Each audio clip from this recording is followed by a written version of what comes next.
Hi everyone, hi. Let's talk about the updates to the Duolingo English test.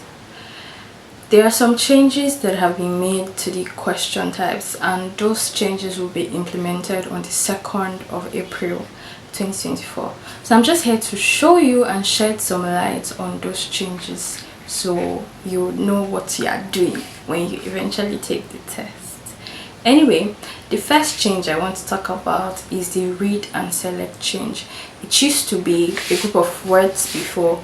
You pick the English words you recognize and you submit, but now they give you a word at a time and you have about 15 to 18 of those words consecutively in a row. These questions are given in a row. You have 5 seconds to pick yes if you recognize the English word, and you have 5 seconds to pick no if you do not recognize the English word. Now this test, this question type is adaptive.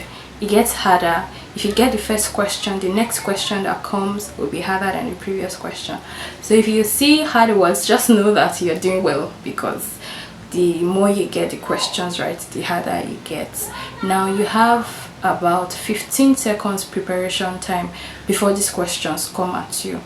You have 15 seconds to prepare, then you start seeing the questions consecutively. This question contributes to your literacy and comprehension score.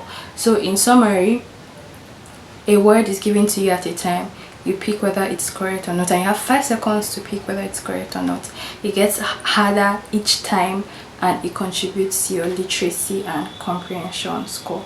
The next question type is fill in the blanks.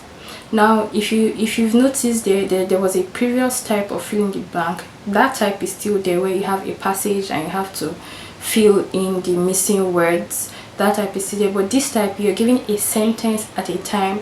They want to test the range of your vocabulary, how you can use words in specific contexts, right? So you're giving a sentence with a word that is incomplete, and you have 20 seconds to complete that word. 20 seconds. If you ask me, that's enough time to complete that word. And how you go about this question is you read the remaining words in that sentence, and to determine the answer that, or the letters that you add to the existing letters in those missing words. Now this question type is also adaptive. It gets harder once you get this question, this sentence you are giving, it gets harder in the next sentence, and you're also giving these questions consecutively in a row. You have about 6 to 9 of this question type per test in a row. So as you're giving the first sentence, you're giving another sentence and a third sentence, and the missing word, the incomplete word, can either be the British spelling of that word or the American spelling of that word. Even in the previous question type, the read and select, it can either be the British spelling or the American spelling. I forgot to mention that earlier. This question type also contributes to your literacy and comprehension score, and you also have 15 seconds to prepare before all of the questions keep coming at you. So once you answer the 6 scenario questions, you won't come across this type of question again until you finish the test. Now the third change that I want to talk about is the interactive writing. So before, it used to be that you'd be given an essay topic and you write for 5 minutes on that essay topic. You have 30 minutes once you are given the topic or the question, the essay question. You have 30 minutes to plan for your sorry, I said 30 minutes. 30 minutes, that's outrageous. You have 30 seconds to plan for your answer, or to plan how you're going to answer the question. You still have 30 seconds to plan for how you're going to answer the question. But now this interactive writing is in 2 parts. The first part is where you answer the interactive is where you answer the essay question, and the second part is a follow-up question based on the first question you answered. For instance, you are asked what is your name, write about the meaning of your name. Then the follow-up question will now be what is the significance of the meaning of your name in this time and age. So the follow-up question is related to the first question. It doesn't matter whether you write the answers to the first essay questions well or you answer it wrongly. You have a follow-up question, and this follow-up follow-up question, you have 3 minutes to answer this follow-up question, which is 8 minutes in total. And the good thing about this is while you are answering the follow-up question is just beside the initial question.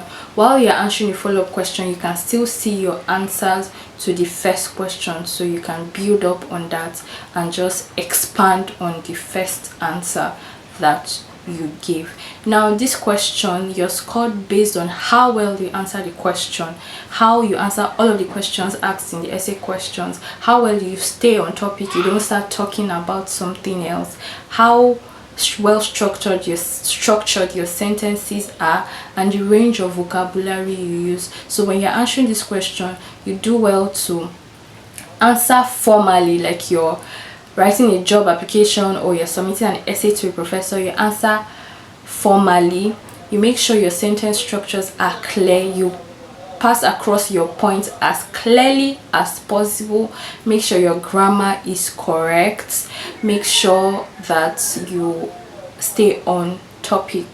I'll go over it again. Make sure you answer all the questions asked, make sure your points are clear and concise, like whoever is reading it understands what you're trying to say, make sure your spellings are correct, make sure you write formally, and make sure you use like a wide range of vocabulary still in line with the question you're answering. And this question type contributes to your production score, I think your literacy and your production score, and we all know how important the production score is. So I'm going to give a quick recap. There are three changes: fill in the blank, read and select, and interactive writing. Fill in the blank, you have 20 seconds to answer fill in the blank, you have 5 seconds to answer the read and select, and you have 8 minutes per question, and you have 8 minutes in total to answer your interactive writing. I hope I have been able to do some justice to explain the new question types and everything involved, the intricacies, and I hope that this video has helped.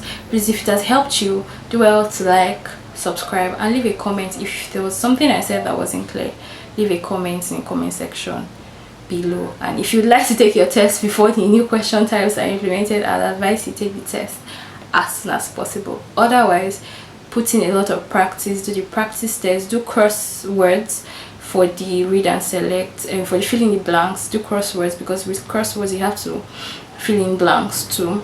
And for the read and select, do a lot of pleasure reading, expose yourself to a lot of English words, movies, books, and be conversant with those. And importantly, for the interactive writing, I like to advise, if the topic is something you can relate to in your personal life, I like to advise that you write based on your personal life, because to start thinking, if you have to start thinking about a new topic, it will take you more time than it should.